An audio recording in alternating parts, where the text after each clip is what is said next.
ঢাকা বিশ্ববিদ্যালয়ে যেমন মদ দূর হয়ে গেল, পুরা বাংলাদেশকেও যদি আমরা মদ দূর করতে চাই, পুরা বাংলাদেশ ইসলামী আন্দোলন নেতৃত্ব হাতে তুলে দিতে হবে, ঠিক কিনা? পুরা দেশটা নিরাপদ হয়ে যাবে, মদ দূর হয়ে যাবে, জুয়া দূর হয়ে যাবে, আমার বন্ধুগণ সন্ত্রাস দূর হয়ে যাবে, ঠিক কিনা? আজকে মুসলমানের নিরাপত্তা নাই, মানুষের নিরাপত্তা নাই। ওসমান শরীফ হাদি একজন যুবকের মাথার মধ্যে কিভাবে গুলি করেছে প্রকাশ্যে দিনে, জুমার দিন জুমার নামাজের পরে। আমরা এই বিশাল ময়দান থেকে প্রতিবাদ জানাচ্ছি, আমার হাদি ভাইয়ের উপর যে গুলি মেরেছে তার বিচার বাংলার জমিনে হতে হবে, হবে, হবে। কারা কারা চায় জিহাদ আল্লাহকে দেখায়? লিল্লাহি তাকবীর। আল কোরআনের আলো। আমার ভাইয়েরা, যদি এই জুলুমের বিচার না হয়, আরেকদিন আমার সন্তানের উপর গুলি মারা হবে, আরেকদিন আরেকজনের উপর গুলি মারা হবে। আমরা চাই না আমাদের দেশে আর গুলি চলুক। আমরা আমাদের সন্তানদেরকে নিরাপদে ক্যাম্পাসে পাঠাতে চাই, আমাদের সন্তানদেরকে লেখাপড়া করাতে চাই, আমাদের সন্তানদেরকে মদ মুক্ত রাখতে চাই, আমাদের সন্তানদেরকে জেনা মুক্ত রাখতে চাই। আমাদের মেয়েরা বিশ্ববিদ্যালয় থেকে লেখাপড়া করে আসুক, সেখানে দর্শিতা না হোক, আমরা চাই কি চাই না? আপনি যদি অন্য মেয়েদের জন্য প্রতিবাদ না করেন, আরেকদিন আপনার মেয়েই এফেক্টিভ হবে, তখন আপনি কোথায় মন, কোথায় চেহারা দেখাবেন? সুতরাং পুরা দেশকে মদ মুক্ত করতে চাইলে কোরআন ছাড়া কোনো বিকল্প পথ আছে? আমার ভাইয়েরা, রাসূল করিম সাল্লাল্লাহু আলাইহি ওয়াসাল্লামের কাছে কাফেররা প্রশ্ন করলো তিনটা। মায়ের পেট থেকে ছেলে মেয়ে হয় কেন, ছেলে হয় কেন সন্তান? এবং যুলকরনাইনের ঘটনা, আসহাবে কাহাবের ঘটনা। রাসূল করিম সাল্লাল্লাহু আলাইহি ওয়াসাল্লাম উত্তর দেওয়ার জন্য আল্লাহ সূরাটি নাযিল করলেন। সূরাটার নাম হচ্ছে সূরাতুল কাহাব। আল্লাহ রাব্বুল আলামিন এই সূরাতে শুরু করলেন আলহামদু শব্দ দিয়ে। কি দিয়ে?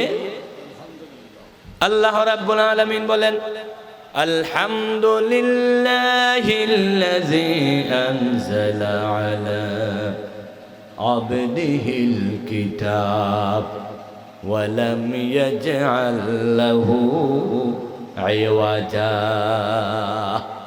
আলহামদুলিল্লাহ, প্রশংসা সেই আল্লাহ যিনি তার বান্দা মুহাম্মদ সাল্লাল্লাহু আলাইহি ওয়াসাল্লামের উপর কিতাব নাযিল করলেন। আল্লাহ রাব্বুল আলামিন এরকম আলহামদু দিয়ে সূরা নাযিল করেছেন পাঁচটা। কয়টা?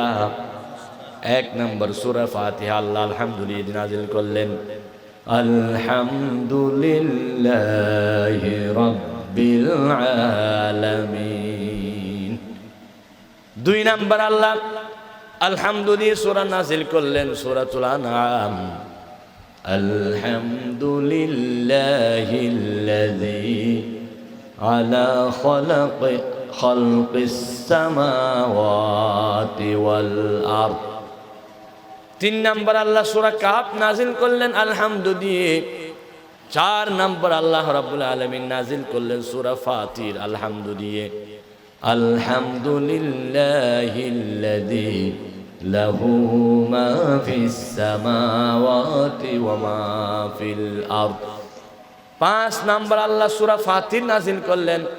চার নম্বর সূরা সাবা, পাঁচ নম্বর ফাতির, আলহামদুলিল্লাহি ফাতিরিস সামাওয়াতি ওয়াল আরদ। তাহলে কয়টি সূরা নাযিল হলো আলহামদু দিয়ে? আরো জোরে, পাঁচটি সূরা নাযিল হয়েছে। এটা হচ্ছে মাঝামাঝি সূরা, সূরাতুল কাহাফ। সূরাটার ফজিলত শুনুন।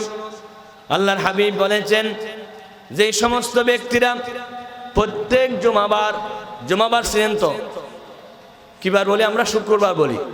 এটা শুক্রবার নয়, এটা হচ্ছে জুমাবার। আল্লাহ বলেছেন জুমাবার। শুক্র একটা তারাকার নামে। আমরা তারাকার নাম বলবো নাকি আল্লাহ যেটা বলছে সেটা বলবো? আল্লাহ বলেছেন, ইযা নুদিয়া লিস-সালাতি মিন ইয়াউমিল জুমআ। বান্দা, তোমাকে যখন ডাকা হবে জুমার দিন। আল্লাহ বলেছেন কি বার? জুমাবার। আমরা বলবে জুমাবার। আমার ভাইয়েরা, নবীজি বলেছেন জুমাবার দিন যারা এই সূরাটা তেলাওয়াত করবে, আল্লাহ রাব্বুল আলামিন ওই বান্দাদেরকে দাজ্জালের ফিতনা থেকে হেফাজত করবে। সুবহানাল্লাহ বলেন। দাজ্জাল একটা মারাত্মক ভয়ঙ্কর একটা জীব, যেটা মানুষের মতো কপালে কাফের লেখা থাকে কাফারা। তার ডান হাতে থাকবে দুজুক, বাম হাতে থাকবে বেহেশত। তিনি বেহেশত দেখাবেন, দুজুক দেখাবেন। যারা তার কথায় মুগ্ন হয়ে যাবে তারা জাহান্নামে হয়ে যাবে। যারা কথা মানবে না তাদেরকে তিনি হত্যা করবেন। সে হত্যা করার সাথে সাথে জান্নাতে চলে যাবে। সুবহানাল্লাহ।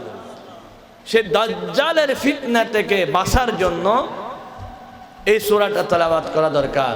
কিবারে? জোরে, আরো জোরে। জুমাবারে। কারণ জুমাবার ফ্রি সময় তো, অফিস আদালত বন্ধ থাকে। সেদিন আমরা কোরআন তেলাওয়াত করতে সহজ না কঠিন?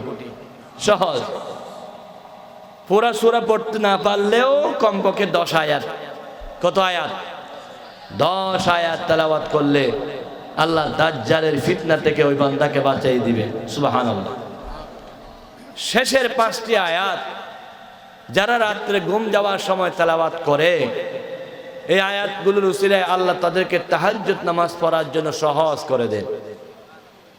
সুবহানাল্লাহ। আপনারা বলবেন না আমি জানি, যেহেতু তাহাজ্জুদের অভ্যাস আমাদের নাই, সেজন্য হুজুর এগুলো বান্দরবন ওদিকে গিয়ে বলি না। আমরা তাহাজ্জুদ কিছু বুঝি না, এটা কি গরু ছাগল জীবজন্তু কিছু বুঝি না, আমরা কেন সুবহানাল্লাহ বলবো? না বুঝে আপনারা বলতেছেন না সুবহানাল্লাহ। কিন্তু যারা পৃথিবীতে ওলি হয়েছেন, গারেঙ্গার বড় হুজুর, সুরু হুজুর, সুনতি শাহ সাহেব, সব তাহাজ্জুদের বদৌলতে হয়েছে। সেদিকে লক্ষ্য করা হলো, একবার বলুন দেখে সুবহানাল্লাহ। আমরা ইনশাআল্লাহ রমজান মাসে তাহাজ্জুদ পড়ি। অনেকে পড়ি কিনা? সেহরি খাইতে উঠলে তাহাজ্জুদ পড়ি। তাহাজ্জুদ নামাজ হচ্ছে শ্রেষ্ঠ নামাজ ফরজের পরে। যারা এই নামাজ পড়ে তাদের মর্যাদা অনেক বেড়ে যায় আল্লাহর দরবারে। সুবহানাল্লাহ। সূরাতুল কাহফের শেষ আয়াতগুলো যারা পড়বে, ইন্নাল্লাযীনা আমানু ওয়া আমিলুস সালিহাতি কানাত লাহুম জান্নাতুল ফিরদাউসি নুজুলা খালিদিনা ফিহা লা ইয়াবগুনা আনহা হিওয়ালা قل لو كان البحر مدادا لكلمات ربي لنفد البحر قبل أن تنفد كلمات ربي ولو جئنا بمثله مددا قل إنما أنا بشر مثلكم يوحى إلي أنما إلهكم إله واحد فمن كان يرجو لقاء ربه فليعمل عملا صالحا ولا يشرك بعبادة ربه أحدا الله أكبر কয়টি আয়াত? 4টি আয়াত। বলুন কয়টি? দুনিয়ার কোন মুসলমান যদি এশারার নামাজের পরে সূরার 4টি আয়াত তেলাওয়াত করে ঘুমায় এবং নিয়ত করে আমি তাহাজ্জুদ নামাজ পড়ার সময় উঠবো ইনশাআল্লাহ, আল্লাহ রাব্বুল আলামিন এই সূরার আয়াতগুলোর ফজিলতে তাকে ঘুম থেকে জাগ্রত করে তাহাজ্জুদ নামাজ পড়ার ব্যবস্থা করে দে। সুবহানাল্লাহ। আমার ভাইয়েরা, আল্লাহ রাব্বুল আলামিন সূরাটা নাযিল করলেন, শুরু করলেন আলহামদু দিয়ে। মানুষের জীবনের প্রথম শব্দ হলো আলহামদু। কি? নামাজ শুরু হয় কি দিয়ে? আপনারা নামাজ পড়েননি? কি দিয়ে নামাজ শুরু হয়? আলহামদুলিল্লাহি রাব্বিল আলামিন। কোরআন শুরু হয় কি দিয়ে? আলহামদু দিয়ে। এবং কি দিয়ে? আরো জোরে। ফাতিহা শুরু হয় কি দিয়ে? আলহামদু দিয়ে। আমার ভাইয়েরা, মানুষ যখন কানা শেষ করে তখন আলহামদুলিল্লাহিল্লাযী আত'আমানা ওয়া সাকানা ওয়া জা'আলানা মিনাল মুসলিমিন। আল্লাহ বললেন তোমার কানার শেষে আলহামদুলিল্লাহ পড়ো। এই কানাগুলো যখন খাইলা, এই কানাগুলো হজম হবে, কিছু ময়লা বাথরুমে চলে যাবে, সেই বাথরুম সারার পরে তুমি আবারও পড়ো আলহামদুলিল্লাহিল্লাযী আযহাবা আন্নিল আযা ওয়া আফানি। বাথরুমের পরে দোয়াটাও আলহামদুলিল্লাহ। আমরা তো দোয়া জানি না, শিখে নিতে হবে। বান্দা তোমার যখন গুম হয়েছে বড় নিয়ামত। তোমার মতো কত মানুষ সিলেকশন কত ওষুধ খায় ঘুমায়। আল্লাহ তোমাকে যে ঘুম দিয়েছে, ঘুম থেকে উঠে তারপরও দোয়া পড়ো আলহামদুলিল্লাহিল্লাযী আহয়ানা বা'দামা আমাতানা ওয়া ইলাইহিন নুশুর। আল্লাহু আকবার বলেন। ঘুম থেকে উঠার পরে দোয়া আলহামদুলিল্লাহ, খানা খাওয়ার পরে দোয়া আলহামদুলিল্লাহ, বাথরুম সারার পরে দোয়াও আলহামদুলিল্লাহ। মানুষ যখন হাসি দেওয়ার সাথে সাথে কি পড়ে আলহামদুলিল্লাহ। কারণ ব্রেনের মধ্যে ছোট ছোট রগ আছে, সেই রগগুলোতে যখন ময়লা জমে থাকে, রক্ত জমে থাকে, কোনো বিজ্ঞানী পরিষ্কার করতে পারে না। আল্লাহ একটা হাসি দিয়ে এত জোরে চাপ দিয়ে সব পরিষ্কার হয়ে যায়। এটা ব্রেনের জন্য বিরাট এক নিয়ামত হাসি, সুবহানাল্লাহ। সেজন্য আলহামদুলিল্লাহ বলতে হবে। আল্লাহর হাবিব বলেছেন আলহামদুলিল্লাহি তামলাউল মিজান। বান্দার ওজন যে পাল্লা দিয়ে করা হয়, আলহামদুলিল্লাহ বলার সাথে সাথে সেই ওজনের পাল্লা ভারী করে দেন কে? অপর হাদিসে আল্লাহ নবী বলেছেন তামলাউ মা বাইনাস সামাই ওয়াল আরদ। আকাশ এবং জমিনের খালি জায়গা আল্লাহ রাব্বুল আলামিনের বান্দা আলহামদুলিল্লাহ বললে, আলহামদুল শব্দের ওজনে আল্লাহ সব কিছু পরিপূর্ণ করার সওয়াব দিবে। আলহামদুলিল্লাহ বলেন আলহামদুলিল্লাহ। ও আমার ভাইয়েরা, এই সূরা থেকে আমরা শিক্ষা নিলাম, আমরা জীবনের প্রত্যেকটা কাজে শুরু করব আল্লাহর নামে। কার নামে? কানা শুরু করব কার নামে? ঘুম যাব কার নামে? টুপি পরিধান করব কার নামে? জুতা পরিধান করব কার নামে? দরজা খুলব কার নামে? দরজা বন্ধ করব কার নামে? অনুরূপ ভাবে মিছিল করব কার নামে? মিটিং করব কার নামে? জনসভা হবে কার নামে? যেই মুসলমান বক্তব্যের শুরুতে আল্লাহর নাম না নিয়ে হাজার বছরের অমুক নেতার নাম নেয়, সে কখনো প্রকৃত মুসলমান হতে পারে না। ঠিক কিনা? তোমার জীবন শুরু হবে আল্লাহর নাম দিয়ে, তোমার মিছিল শুরু হবে আল্লাহর নাম দিয়ে, তোমার মিছিল শুরু হবে আল্লাহর নাম দিয়ে, তোমার জনসভা শুরু হবে আল্লাহর নাম দিয়ে, তোমার জীবনের প্রত্যেকটা কাজ শুরু হবে আল্লাহর নাম দিয়ে। হাজার বছরের অমুকের নেতার নাম দিয়ে তুমি যে বক্তব্য শুরু করো, তুমি তো মুনাফিকি কাজ করতেছ। সেই হাজার বছরের অমুক নেতা তোমার জিহ্বা দেয় নাই, তোমার রক্ত দেয় নাই, শরীরে শক্তি দেয় নাই। যে আল্লাহ সবকিছু দিয়েছে সেই আল্লাহর নামে শুরু করতে হবে। ঠিক কিনা? মুসলমান, যেই মিছিলে আল্লাহর নাম যেই মিটিং আল্লাহর নাম দিয়ে শুরু করা হয় না, যুবকের জন্য সেরকম মিছিলে যাওয়া জায়েজ নাই। হারাম হারাম হারাম। আমি তো আমার আল্লাহর নাম যেখানে আমি যাব সেখানে। বলুন, আল্লাহর নাম যেখানে আমরা আছি, আল্লাহর নাম নাই যেখানে আমরা নাই। বক্তব্যের শুরুতে বলে আমরা অমুকের সৈনিক। কি রে ভাই, যার সৈনিকের কথা বলতেছ সে কি তোমার জিহ্বা দিয়েছে? সে কি তোমার জবান দিয়েছে? সে কি তোমার শক্তি দিয়েছে? তুমি কেমনে আমি অমুকের সৈনিক বলে মিছিল শুরু করো? না ফরমান। শুরু করতে হবে আল্লাহর নাম দিয়ে। কার নাম? বলেন না কার নাম? রাসূল বলেছেন কুল্লু আমরিন জিবালিন লাম ইউবদা ফিহি বিসমিল্লাহি ফাহুয়া আবতার। যে কাজ আল্লাহর নাম দিয়ে শুরু হয় না সেই কাজ লেসকারা হয়। আমরা সবাই আজকে থেকে এমন কোন দলের মিছিলে যাব না, মিটিংয়ে যাব না, জনসভায় যাব না যেই মিছিল মিটিংয়ের শুরুতে আল্লাহর নাম নেওয়া হয় না। সেটা যেই দল হোক না কেন, সেটা যেই পার্টি হোক না কেন, সেটা রাজনৈতিক বক্তব্য, সেটা রাজনৈতিক দল হোক, সেটা অর্থনৈতিক দল হোক, সব কিছুকে লাথি মারো, আমার আল্লাহর নামকে মাথার উপর রাখো। এটা হলো যুবকদের 1 নম্বর কাজ। ঠিক কিনা বলুন? রাজি আছেন তো সবাই? কারা কারা আল্লাহর নাম নিতে প্রস্তুত? হাতটা আল্লাহকে দেখান।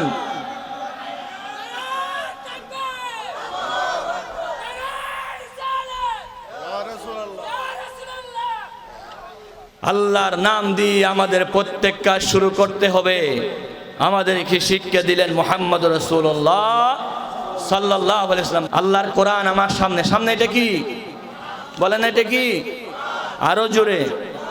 আপনি যদি ওদিকে যেতে চান কোরআনকে ফিস দিয়ে যেতে হবে। কোরআনকে পিস দিয়ে গেলে কিন্তু তাকদীর ভালো হবে না, খারাপ হবে। আমরা কোরআনকে পিস দেব না, কোরআনকে বুকে রাখবো ইনশাআল্লাহ। ইনশাআল্লাহ বলুন ইনশাআল্লাহ। একজন যেতে গেলে অনেকজনের মাথার উপর দিয়ে পা দিতে হয়, এই বেয়াদবি আমরা করব না ইনশাআল্লাহ। তাহলে আল্লাহ রাব্বুল আলামিন এই সূরার মধ্যে কিছু যুবকদের কথা বললেন। কাদের কথা? যুবকদের কথা। আল্লাহ রাব্বুল আলামিন বললেন, ইন্নাহুম ফিতয়াতুন আমানু বিরাব্বিহিম ওয়াজিদনাহুম হুদা। কিছু যুবক আছে, এই যুবকরা আল্লাহর উপর ঈমান এনেছে। ঈমান আনার কারণে জালেম সরকার তাদেরকে জুলুম করেছে, নির্যাতন করেছে।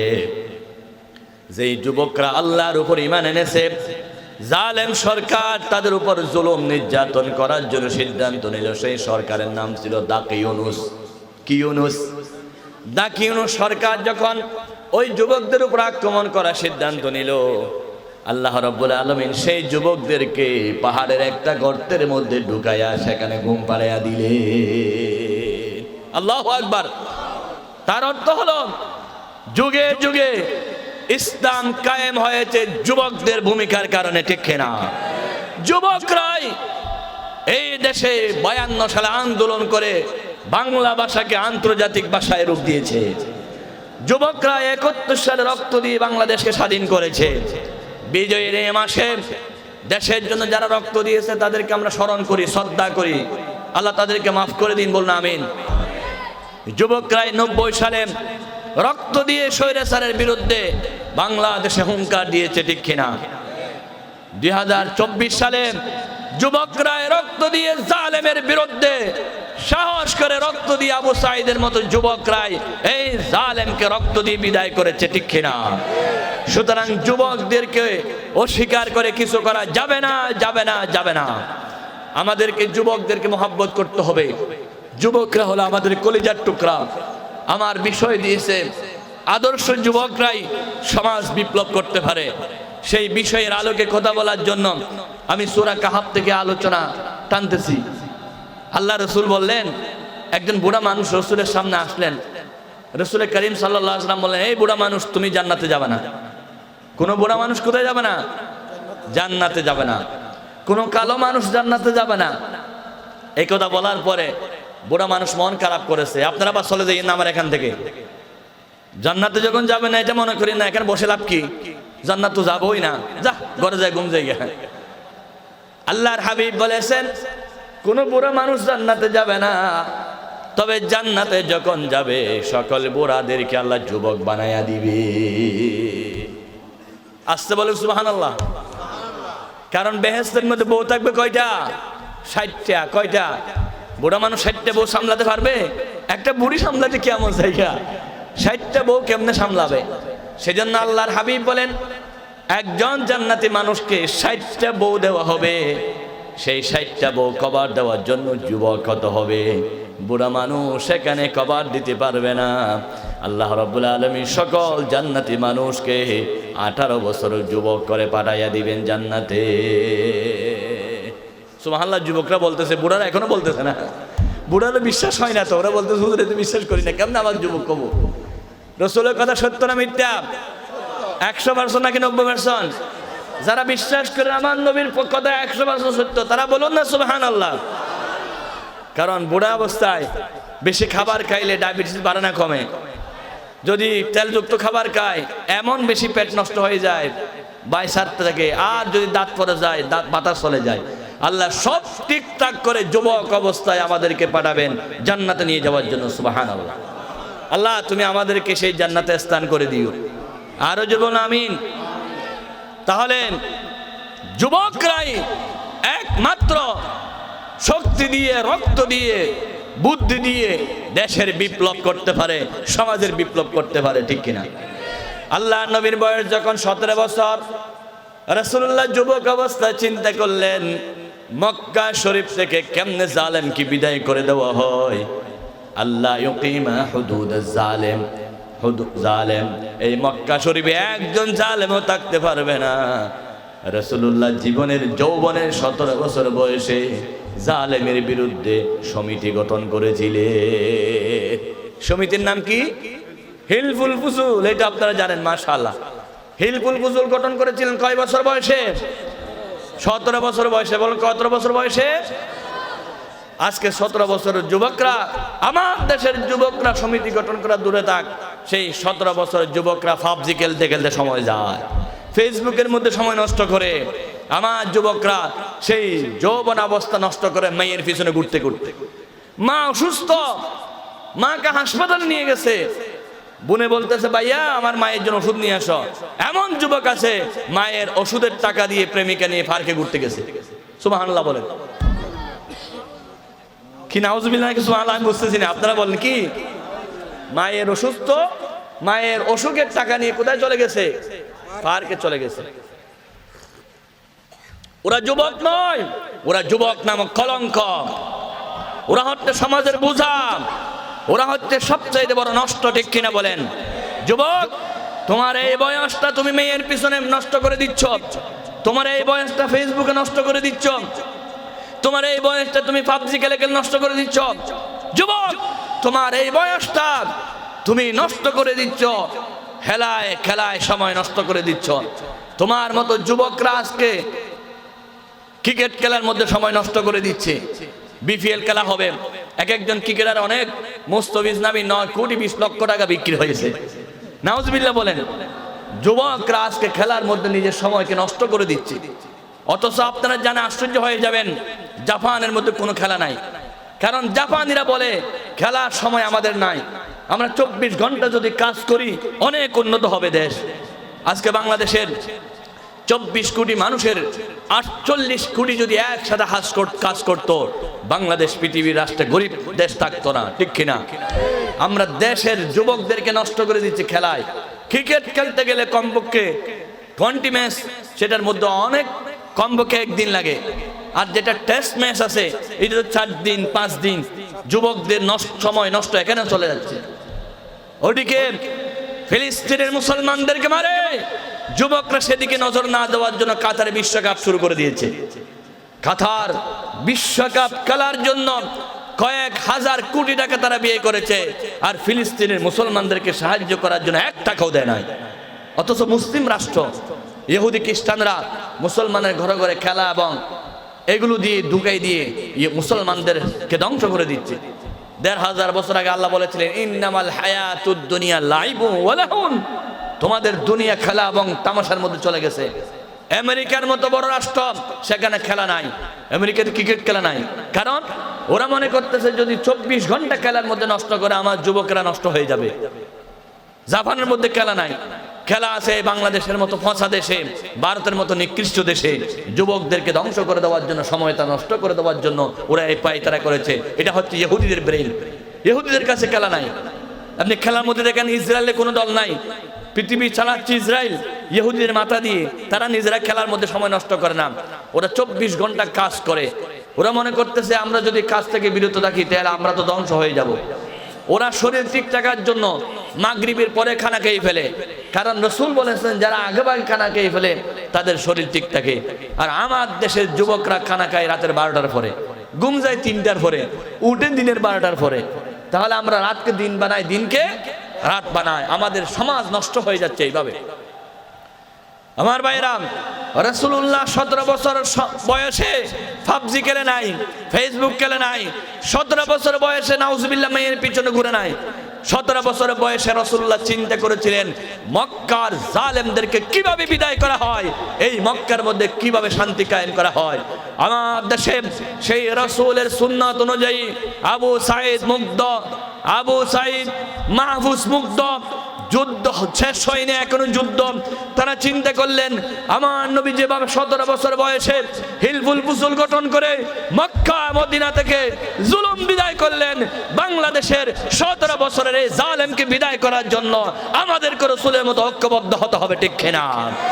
বাংলাদেশের যুবকরা যখন ঐক্যবদ্ধ হয়ে গেল তখন এই জালেম দেশ থেকে পালাতে বাধ্য হলো। ঠিক কিনা? আমরা বলেছিলাম আমাদের প্রথম দাবি ছিল কোটা আন্দোলন। কি আন্দোলন?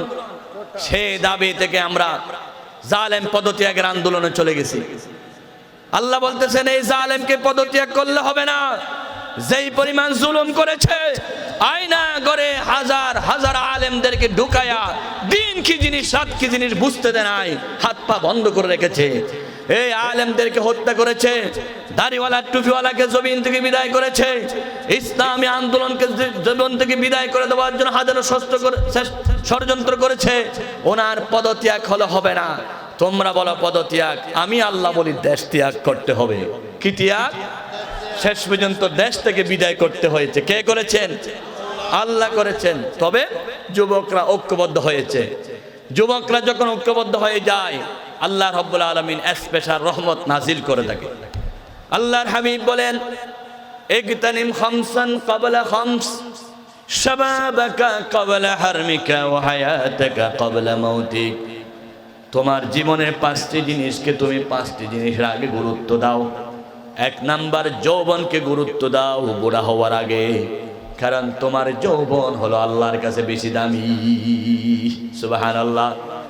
আল্লাহর হাবিব আরো বলেন, লা তাযালু কদমা ইবনে আদম হাত্তা ইউসালান খামসিন আন উমরিহি ফিমা আফনাহু ওয়া আন শাবাবিহি ফিমা আবলাহু। নবীজি ঘোষণা করেন, আমার উম্মতরা রে, কিয়ামতের দিন যতক্ষণ 5টি প্রশ্নের উত্তর দিবে না, ততক্ষণ পর্যন্ত কেউ কদম লাড়তে পারবে না। ঘোষণা কার? আমার ভাইয়েরা, 1 নাম্বার প্রশ্ন হলো তোমার হায়াতটা কোন জায়গায় কাটিয়েছো, আল্লাহর দরবারে জবাব দিতে হবে। 2 নাম্বার প্রশ্ন হলো তোমার যৌবনটা কোথায় কাটিয়েছো। যুবক, তুমি কি ছক্কা খেলার মধ্যে যৌবন কাটিয়েছো, নাকি ক্রিকেট খেলার মধ্যে, নাকি ফুটবল খেলার মধ্যে, নাকি পাবজি খেলার মধ্যে, নাকি টিকটক করতে গিয়ে? কোথায় তোমার যৌবনটা কাটিয়েছো, আল্লাহর কাছে জবাব দিতে হবে। নবী করিম সাল্লাল্লাহু আলাইহি ওয়াসাল্লাম আরো বলেন, আল্লাহর নবীর হাদিস বুখারী শরীফ, নবীজি বলেছেন, ওয়া নবী হুরায়রা রাদিয়াল্লাহু তাআলা আনহু قال رسول الله صلى الله عليه وسلم سبعة يظلهم الله في ظله يوم لا ظل إلا ظله إمام عادل وشاب نشأ في عبادة الله। আল্লাহর হাবিব বলেছেন, কঠিন হাসরের ময়দানে সমস্ত মানুষ উলঙ্গ হয়ে উঠবে, কারো শরীরে কাপড় থাকবে না, সব ওরিয়ানা উলঙ্গ হয়ে উঠবে। আম্মা জানা আয়েশা সিদ্দিকা রাদিয়াল্লাহু তাআলা আনহা বলেন, হুজুর, শরীরে যদি কাপড় না থাকে, একজনের লজ্জাস্থান অপরজন দেখবে, লজ্জা পাবে, শরম পাবে। আমার দয়াল নবী ঘোষণা করেন, আয়েশা রে, কিয়ামতের ময়দানে এমন কঠিন ভয়াবহ হবে, একজনের লজ্জাস্থানের দিকে আরেকজন দেখার সুযোগ থাকবে না। ভূমিকম্প যখন শুরু হয়, কার কাপড় কোথায় কেউ দেখার সুযোগ থাকে না রে বন্ধু। যখন নাকি তুফান হয়, পানি উঠে, মানুষ একজনের কাপড় দিকে আরেকজন দেখার সুযোগ থাকে নাকি? আল্লাহ রাব্বুল আলামিন বলেন, কিয়ামতের ময়দানে এত কঠিন হবে, ইত্তাকু রাব্বাকুম ইন্না যালজালাতাস সাআতি শাইউন আযীম ইয়াওমা তারাউনাহা তাযহালু কুল্লু মুরদি'াতিন আম্মা আরদা'আত ওয়া তাদা'ু কুল্লু যাতি হামলিন হামলাহা وترى الناس سكارى وما هم بسكارى ولكن عذاب الله شديد। الله أكبر। কোরআনুল কারীম পারা নম্বর হলো 17, পৃষ্ঠা নম্বর হলো 10, সূরার নাম হলো সূরা হাজ, আয়াত নম্বর 1 এবং 2। আল্লাহ রাব্বুল আলামিন 15 নম্বর লাইনে 10 নম্বর পৃষ্ঠায় বলেন, ইয়া আইয়ুহান নাসু ইত্তাকু রাব্বাকুম, হে বিশ্ব মানবতা, আল্লাহকে ভয় করো। ইন্না যালজালাতাস সাআতি শাইউন আযীম, নিশ্চয় কিয়ামতের ভূমিকম্প হলো সীমাহীন ভয়ঙ্কর ভূমিকম্প। যেদিন মায়ের পেট থেকে সন্তান গর্ভপাত হয়ে যাবে, পড়ে যাবে, মা বুঝতেও পারবে না সন্তান কোন দিকে পড়ে গেল। আমার বন্ধুগণ, সেদিন মানুষ পাগলের মতো হয়ে ঘুরতে থাকবে, মদখোরের মতো। কিন্তু আসলে মদখোর নয়, এটা হলো কিয়ামতের ভূমিকম্প, ভয়াবহ, ঠিক কিনা?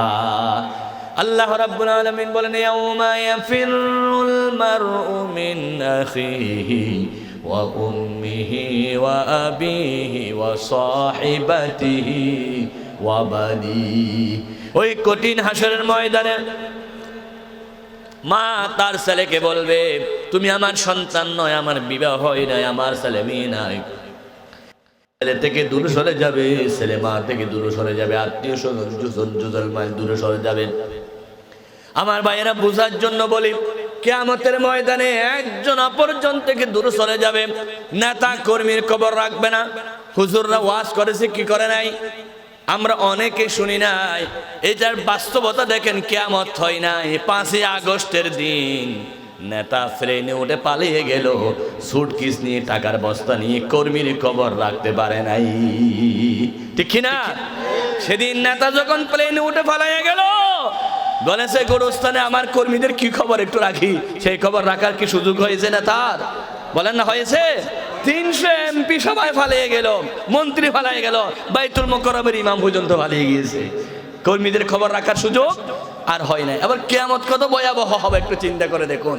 আমার ভাইয়েরা বুঝার জন্য বলতেছে, আল্লাহর হাবিব বলেছেন, সেই কঠিন ভয়াবহ কিয়ামতের দিন কেউ তার কারো পরিচয় দিতে চাইবে না। মানুষের মাথার উপরে সূর্য হবে, সূর্যের মগজে মানুষের গরম মগজ, সূর্যের গরমে মানুষের মগজ টকবক করে সিদ্ধ হতে থাকবে। সেদিন মানুষের মুখে শুধু একটি কথা, নাফসি নাফসি নাফসি, আমাকে বাঁচাও আমাকে বাঁচাও। এই শব্দটার আর কোনো শব্দ থাকবে না। ওই কঠিন হাসরের ময়দানে দুনিয়ার সমস্ত মানুষ হায়রান হয়ে যাবে, কেউ কারো পরিচয় দিতে চাইবে না। ইয়াউমা লা ইয়ানফাউ মালু ওয়ালা বানুন ইল্লা মান আতাল্লাহা বিকলবিন সালিম। তোমার মাল, তোমার সম্পদ কোনো কাজে আসবে না। সেই কঠিন হাসরের ময়দানে সমস্ত মানুষ যাবে আদম নবীর কাছে। আদম নবী, আপনি আমাদের প্রথম নবী, আমাদের বাবা। আনতা আবুনা, আপনি আমাদের আব্বা জান। আজকে হাসরের ময়দানে আমাদের জন্য সুপারিশ করুন। আদম নবী বলবে, লাস্তু হুনাকুম ওয়া ইয়াযকুরু খাতিয়াতুহু, না না, আজকে আমি কিছু করতে পারবো না, আমার কিছু ভুল ত্রুটি আছে, আমি এগুলো নিয়ে বিপদে পড়েছি। কোন নবীর গুনাহ নাই, নবীর কিছু কিছু ভুল হতে পারে, ভুল আর গুনাহের মধ্যে অনেক বেশ কম আছে। ইতু নূহান, তোমরা আজকে নূহ নবীর কাছে যাও। সবাই নূহ নবীর কাছে যাবে। আপনি আমাদের প্রথম রাসূল, আউয়ালুর রাসূল, আজকে কঠিন হাসরের ময়দানে আমাদের জন্য সুপারিশ করুন। নূহ নবী বলবে, আমার কোনো উপায় নাই, লাস্তু হুনাকুম ওয়া ইয়াযকুরু খাতিয়াতুহু ইতু ইব্রাহিম লিআন্নাহু খলিলুল্লাহ, জাতির পিতা ইব্রাহিম নবীর কাছে যাও, তিনি হলেন আল্লাহর বন্ধু। আল্লাহু আকবার। জাতির পিতার নাম কি? ভয় পাচ্ছেন? বলুন না চিৎকার দিয়ে। সেদিন আমরা পদ্মা সেতু মুন্সিগঞ্জে ওয়াজ করতে গেছি, সে গত জুমাবারে ওয়াজ করে আসার সময় একটা রাস্তার মধ্যে দেখতেছি জাতির পিতা ইব্রাহিম এক্সপ্রেস। আমি বলে কিরে এটা? লোকদেরকে জিজ্ঞাসা করলাম, ভাইয়েরা বলেন, বলে এটা ছিল জাতির পিতা বঙ্গবন্ধু এক্সপ্রেস। 5ই আগস্টের পরে এখানে বঙ্গবন্ধু কেটে দিয়ে জাতির পিতা ইব্রাহিম এক্সপ্রেস লাগাই দিয়েছে। সুবহানাল্লাহ বলেন না? সুবহানাল্লাহ। পুরা দেশটা একজনের নামে বরাদ্দ হয়ে গিয়েছিল। আল্লাহ রাব্বুল আলামিন সেই একজন থেকে দেশকে রক্ষা করে আল্লাহর ক্ষমতা চালু হচ্ছে, আলহামদুলিল্লাহ। আমার ভাইয়েরা, তোমরা সবাই যাও ইব্রাহিম নবীর কাছে। তিনি কি করতে পারো দেখো। ইব্রাহিম নবী বলবেন, আমি কিছু করতে পারবো না। ইতু মুসা কালিমুল্লাহ, তোমরা মুসা কালিমুল্লাহর কাছে যাও, তিনি কি করতে পারো দেখো। মুসা বলবে, আমি পারবো না, তোমরা যাও ঈসা নবীর কাছে। সকল নবীরা একজন অপরজনকে রেফার করবে, কেউ পারবে না। শেষ পর্যন্ত সবাই যাবে আমার নবী, আপনার নবী মুহাম্মদ রাসূলুল্লাহ সাল্লাল্লাহু আলাইহি ওয়াসাল্লামের কাছে। আরে নবী বিনে কে তারা বেফুল সিরাত মিজানে, নবী বিনে কে বাঁচাবে হাসরের ময়দানে। দয়াল নবী এতিম আমার, পিতা মাতা নাই যে তাহার, তারপরেও কত মারা মারিল কাফের দুশ্মনে, নবী বিনে কে তারা বেফুল সিরাত মিজানে। দয়ার নবী, রহমতের নবী আল্লাহর আরশ আজিমের ডান পাশে সিজদায় পড়ে থাকবেন। আল্লাহ রাব্বুল আলামিন বলবেন, ইরফা রাসাকা ইয়া মুহাম্মদ, নবীরে মাথা মুবারক তুলুন, আজকে আপনার কাঁদার দিন নয়, আজকে আপনার খুশির দিন। ওয়াশফা তুশাফা সালতোতা, আপনি যাদের জন্য সুপারিশ করবেন আমি তাদেরকে অবশ্যই জান্নাতে দিব। আপনি কি চান বলুন, আপনি চাওয়ার সাথে সাথে আমি আল্লাহ পূরণ করব। ওয়ালা সাউফা ইউতিকা রাব্বুকা ফাতারদা, নবী আপনাকে দিতেই থাকবো, দিতেই থাকবো। আপনি যতক্ষণ রাজি হবেন না ততক্ষণ আপনার উম্মতকে ক্ষমা করতেই থাকবো। কে ঘোষণা দিবেন? আল্লাহ রাব্বুল আলামিন এই ঘোষণা দিবেন। আমার দয়াল নবী বললেন, সেই কঠিন হাসরের ময়দানে যুবক পরিষদের ভাইয়েরা, যুবকরাই আরশ আজিমের নিচে ছায়া পাবে। যে যুবকরা নিজের যৌবনকালে ফেসবুকে সময় নষ্ট করে নাই, নিজের যৌবনটা গুনার দিকে সময় নষ্ট করে নাই, পাবজিতে সময় নষ্ট করে নাই, ক্রিকেট খেলায় সময় নষ্ট করে নাই, ওরা জুলুন সাবুন নাশা ফি ইবাদাতিল্লাহ, যে যুবকরা আল্লাহর দ্বীন কায়েম করার জন্য সংগঠন করেছে, নিজের জীবনকে বিলীন করেছে, সেই যুবকরা কিয়ামতের দিন আরশ আজিমের নিচে ছায়া পাবে। আল্লাহু আকবার বলেন। রাসূল করিম সাল্লাল্লাহু আলাইহি ওয়াসাল্লাম যুবকদেরকে কি সম্মান দিয়েছেন দেখেন। আল্লাহ নবী একদিন মসজিদে খুতবা দিচ্ছেন, এমন সময় পিছনে একজন যুবক আসলো।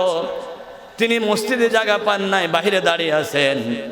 নবীজি যুবকের সম্মানার্থে রুমালটা খুলে নিক্ষেপ করে দিলেন আর বললেন, জারির তুমি আমার রুমালে বসো, তুমি জায়গা পাও নাই। ওই যুবক রাসূলুল্লাহর রুমালটা মুখে লাগালেন, বুকে লাগালেন, চুমু খাইলেন আর বললেন, আকরামাকাল্লাহু ইয়া রাসূলুল্লাহ কামা আকরামতানি, নবীরে আপনি আমাকে যেভাবে সম্মান দিলেন আল্লাহ তার চাইতে কোটি গুণ সম্মান আপনাকে দিবে।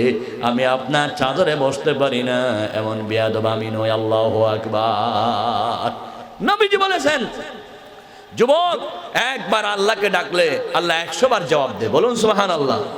সেই যুবকরা কেমনে গান নাচের মধ্যে সময় নষ্ট করো, সেই যুবকরা ইসলাম বিরোধী সংগঠনের মধ্যে কেমনে তুমি সময় নষ্ট করো। যুবক তুমি কেমনে তোমার সময়টাকে খেলাধুলার মধ্যে নষ্ট করো।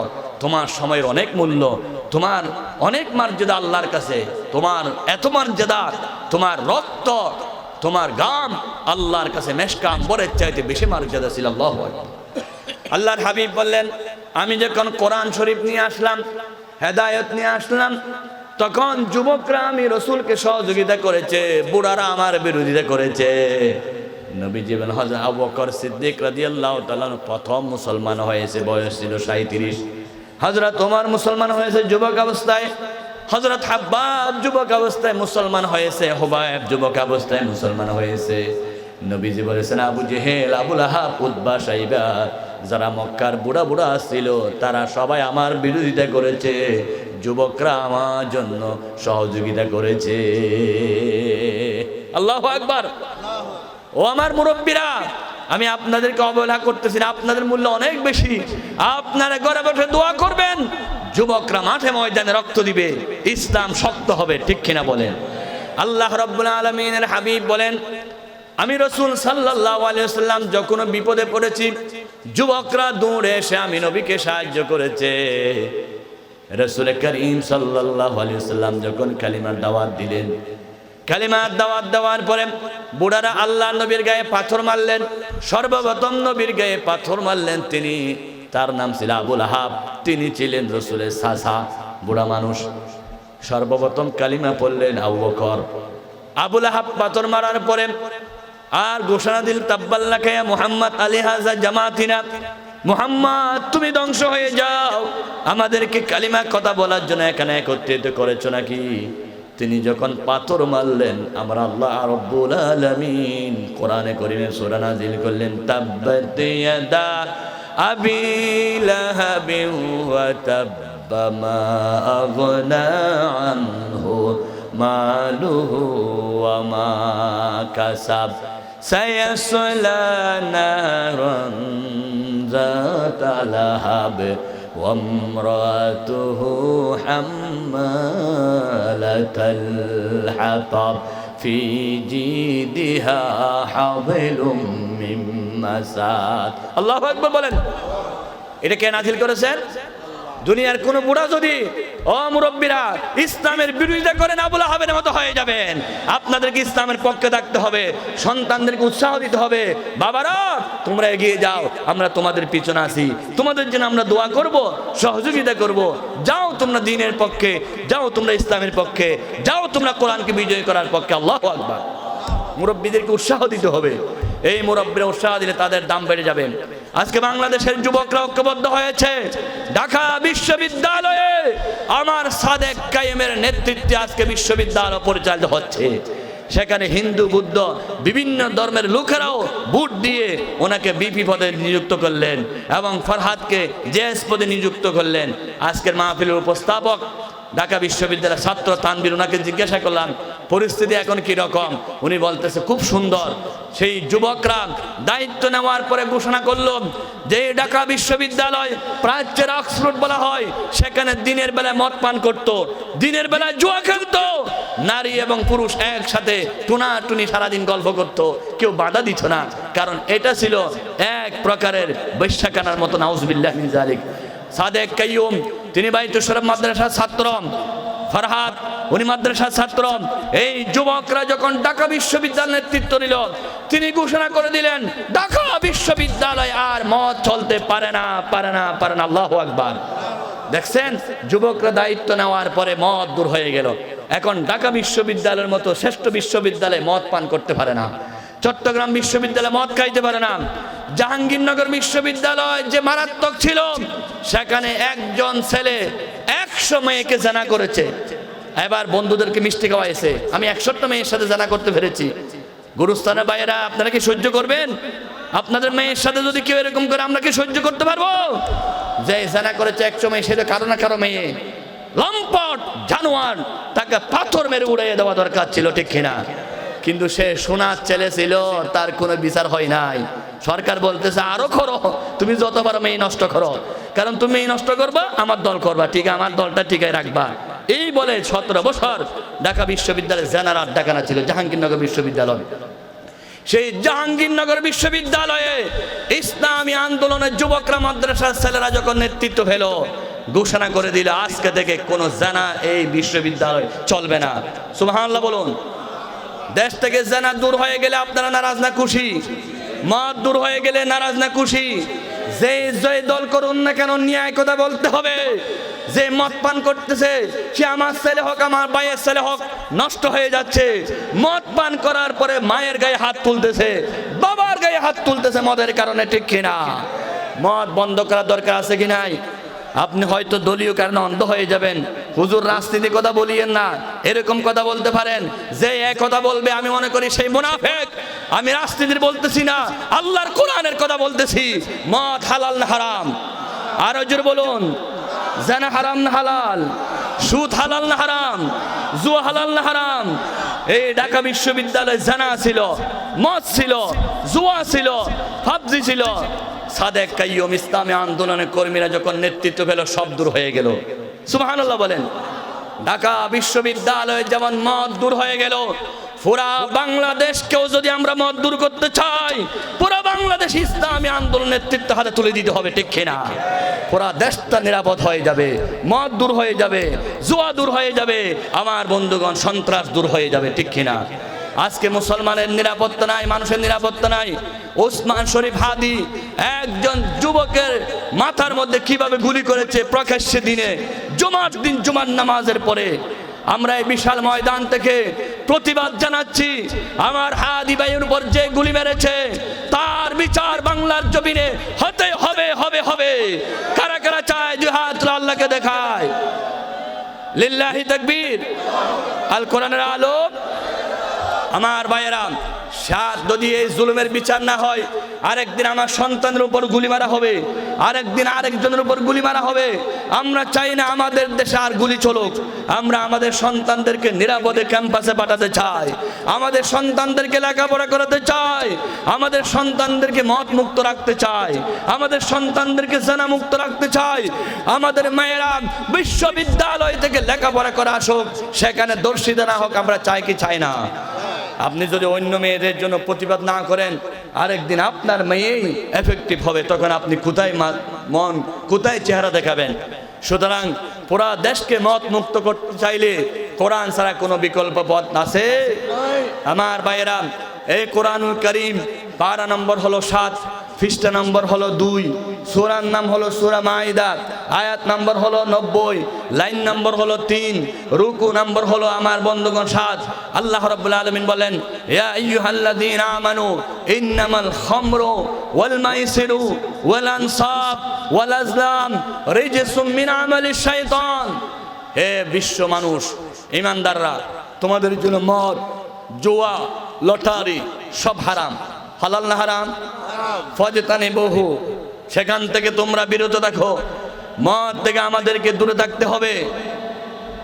বিশ্ব মুফাসসির আল্লামা সাঈদী শাহ হুজুর রাহমাতুল্লাহ আলাইহি তিনি যখন সংসদ ভবনে গেলেন, এমপি হলেন, তিনি দাঁড়িয়ে বলতেছেন, মাননীয় স্পিকার, এটা মুসলমানের দেশ, বিশ্বের দ্বিতীয় মুসলিম রাষ্ট্র, দ্বিতীয় বৃহত্তম মুসলিম রাষ্ট্র, শতকরা 90% মুসলমান। এই দেশে মদ চলতে পারে না। আমি সংসদ ভবনে মদের বিরুদ্ধে আইন দিলাম। তিনি যখন মদের বিরুদ্ধে আইন দিলেন, স্বরাষ্ট্রমন্ত্রী দাঁড়িয়ে বলল, মাননীয় স্পিকার, আমার দেশে মদ নিষিদ্ধ করা যাবে না। যদি মদ নিষিদ্ধ করে আমার সোনার ছেলেদেরকে খাইতে দিব কি? সোনার ছেলেদের জন্য মদ উন্মুক্ত রাখতে হবে। জোরে বলুন সুবহানাল্লাহ। কি নাউজুবিল্লাহ, সুবহানাল্লাহ। স্বরাষ্ট্রমন্ত্রী বলতেছে মদ চালু রাখতে হবে, স্বরাষ্ট্রমন্ত্রী বলতেছে সাঈদী হুজুরের কথায় মদ বন্ধ করা যাবে না। মদ যদি বন্ধ করে বিদেশের মেহমান আসলে খাইতে দিব কি? ওনাদেরকে মদ দিতে হবে, না হয় খুশি করতে পারবো না। সিনিয়র রাষ্ট্রপতি আসবে, তারপরে ভারতের মোদি আসবে, তাদেরকে মদ না দিলে কি দেব? মদ চালু রাখতে হবে। বলুন না সুবহানাল্লাহ।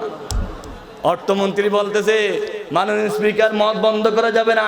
দেশে যদি মদ বন্ধ করে 2800 কোটি টাকার ক্ষতি হবে, বছরে এই ইনকামগুলো নষ্ট হয়ে যাবে, সেজন্য মদ বন্ধ করা যাবে না। সুবহানাল্লাহ।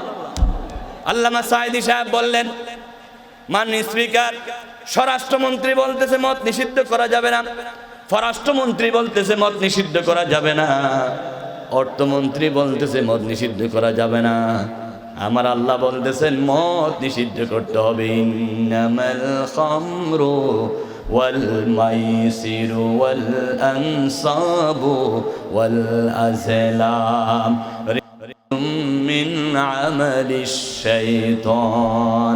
জোরে বলুন আল্লাহু আকবার। কথাটা কার? আরো জোরে। জোর হলো না। আমার আল্লাহ বলেছেন কয় নম্বর পারা? 7 নম্বর পারা। বলুন কয় নম্বর পারা? 7 নম্বর পারা, সূরাতুল মাইদায় 9 নম্বর আয়াতে আল্লাহ বলেছেন, ঈমানদাররা, তোমাদের জন্য মদ হারাম, জুয়া হারাম, লটারি হারাম, মূর্তি পূজা হারাম। আল্লামা সাঈদী সাহেব কোরআন শরীফের আয়াত দিয়ে এটা প্রমাণ করলেন। কিন্তু দুঃখের বিষয়, সংসদ ভবনে 151 জন কোরআনের পক্ষে ছিল না। সাঈদী সাহেব তারা মাত্র 3 জন ছিল, সেজন্য মদের বিরুদ্ধে আইন পাশ করতে পারে নাই। ইন্নালিল্লাহ বলুন আরো জোরে। দেশ স্বাধীন হয়েছে 1971 সনে। বর্তমান 2025 সন। 56 বছরে যারা ক্ষমতায় ছিল, আমার হাতে কোরআন শরীফ আছে, আল্লাহর কসম, একজন প্রধানমন্ত্রী হিন্দু ছিল না। বাংলাদেশে একজন প্রধানমন্ত্রী খ্রিস্টান ছিল না, একজন প্রধানমন্ত্রী ইহুদি ছিল না। দেশ স্বাধীন হওয়ার পর থেকে যতজন প্রধানমন্ত্রী ছিল সব মুসলমান, ঠিক কিনা? তালিকা দেখুন, সব মুসলমান। কিন্তু আল্লাহর কসম, একজনও মদ বন্ধ করে নাই, একজনও জুয়া বন্ধ করে নাই, একজনও জেনা বন্ধ করে নাই, একজনও নামাজের আইনটা সংসদে চালু করে নাই, ঠিক কিনা? অথচ আল্লাহ বলেছেন কোরআনুল কারীম পারা নম্বর হলো 17, পৃষ্ঠা নম্বর হলো 16, সূরার নাম হলো সূরাতুল হজ, আয়াত নম্বর হলো 41, লাইন নম্বর হলো 6। আল্লাহ রাব্বুল আলামিন বলেন, আল্লাযীনা ইম্মাক্কান্নাহুম ফিল আরদ আকামুস সালাহ ওয়া আতাউজ যাকাহ ওয়া আমারু বিল মা'রুফি ওয়া নাহাউ আনিল মুনকার। আল্লাহ রাব্বুল আলামিন বলেন, মুসলমান ক্ষমতায় গেলে 1 নম্বর আইন করবে কোরআন দিয়ে, নামাজের আইন। কিসের আইন? আরো জোরে। জোর হলো না। নামাজের পক্ষে আছেন কি নাই? আপনারা কি নামাজের পক্ষে নাকি নামাজের বিপক্ষে? নামাজের পক্ষে আছেন সবাই? দেখি কারা কারা নামাজের পক্ষে আছেন, দুই হাত আল্লাহকে দেখান। লিল্লাহি তাকবীর। আরো জোরে। নামাজ আছে যেখানে, নামাজ নাই যেখানে। আমরা সবাই কিসের পক্ষে? আরো জোরে হাত নামান।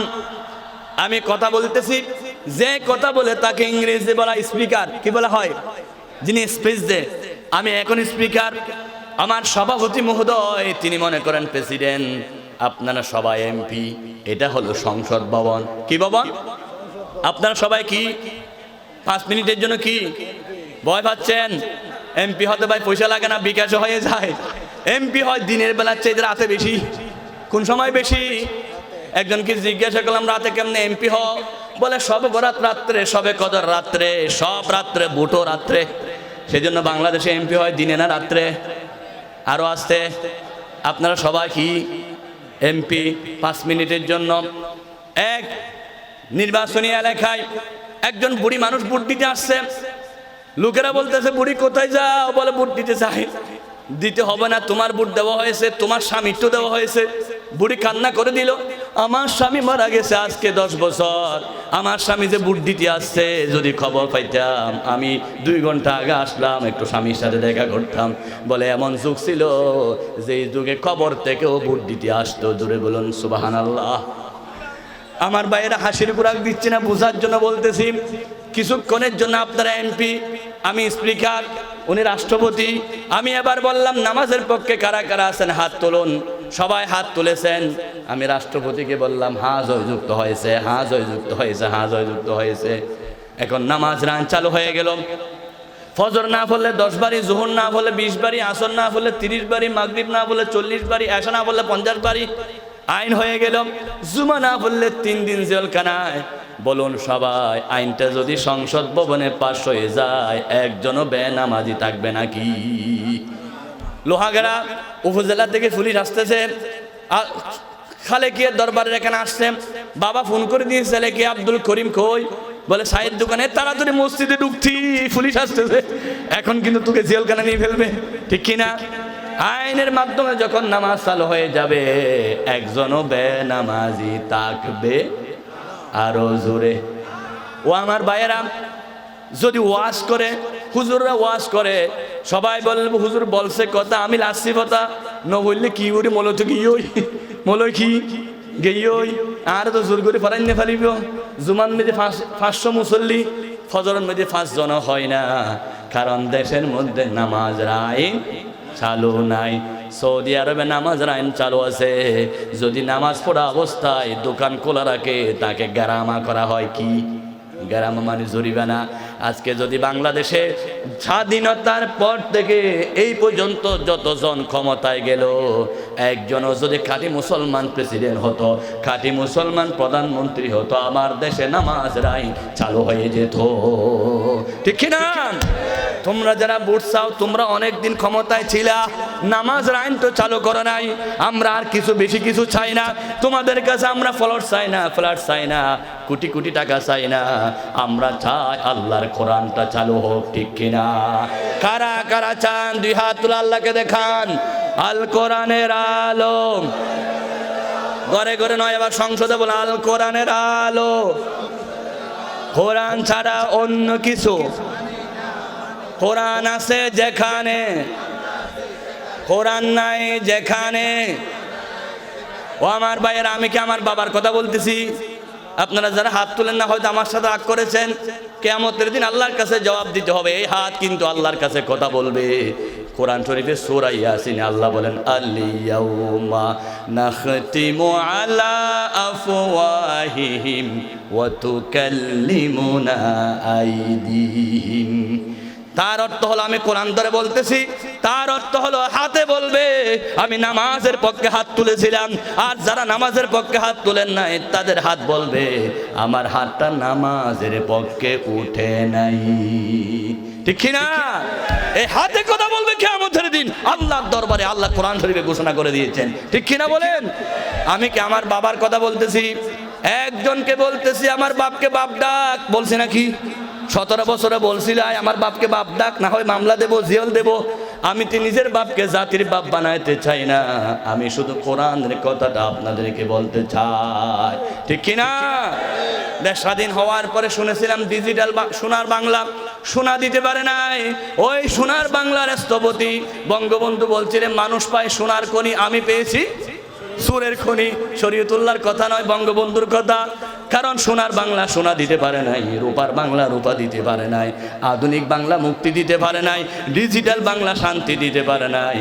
স্মার্ট বাংলা মানি আল্লামা সাঈদীর মতো মহান ব্যক্তিকে 13 বছর জেলখানায় রাখে, জেলখানা থেকে হাসপাতালে ঢুকায় ইঞ্জেকশন মারা, তার নাম হলো স্মার্ট বাংলা, ঠিক কিনা?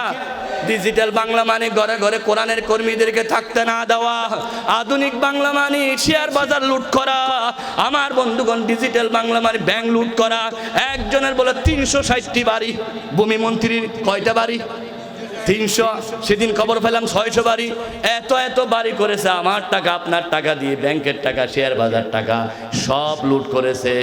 বাংলাদেশের মানুষের পেঁয়াজের দাম ছিল 300 টাকা।